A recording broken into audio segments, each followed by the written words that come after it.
You're watching the news on CBS 2 with Antonio Mora, Diane Burns, Steve Baskerville with weather, and Mark Malone on sports. This is CBS 2 News at 10. And later, how technology can help older drivers stay safe on the road.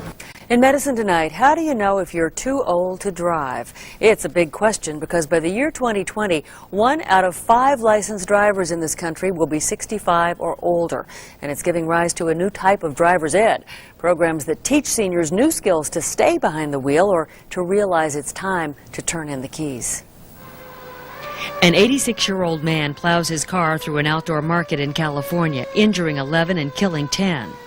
A 97-year-old man crashes into a bus station in Gary, Indiana, injuring 5. And most recently, an 81-year-old man smashes into a Chicago subway shop, killing 1 man and injuring 2 others.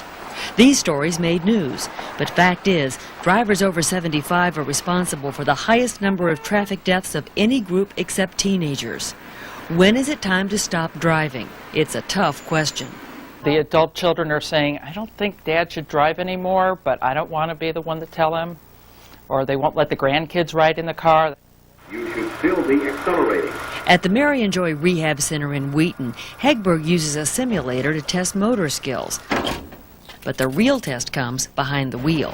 Let you get used to the car before we go out in any traffic. 76-year-old Dick Newsom has driven with a detached retina since 1978.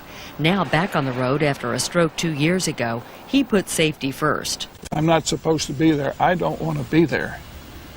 It's like playing Russian roulette with an automatic. For older drivers, the biggest issue is independence. It's a hard thing to give up. I have had people say, well, I'm not listening to you, and I'm going to go ahead and go out there and drive. The goal at Evanston Northwestern's driver rehabilitation program is an objective assessment of driving ability. You weren't getting lost or having any accidents or any problems. Sullivan tests seniors like 85-year-old Ruth Render for strength and mobility. She evaluates vision, cognitive skills, and reaction time, abilities that decrease with age. Hit them as fast as you can. For many, a refresher course is a big help. Most people over 70 never had driver's ed.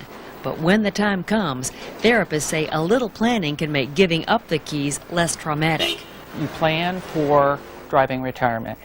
You don't assume that you're going to drive until you die. When that day occurs, I hope I can do that with grace and walk away from driving.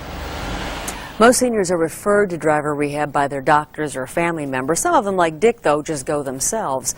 But the therapists have no power to stop anybody from driving. They can only make a recommendation to doctors or family members. Tough choices. It's very hard.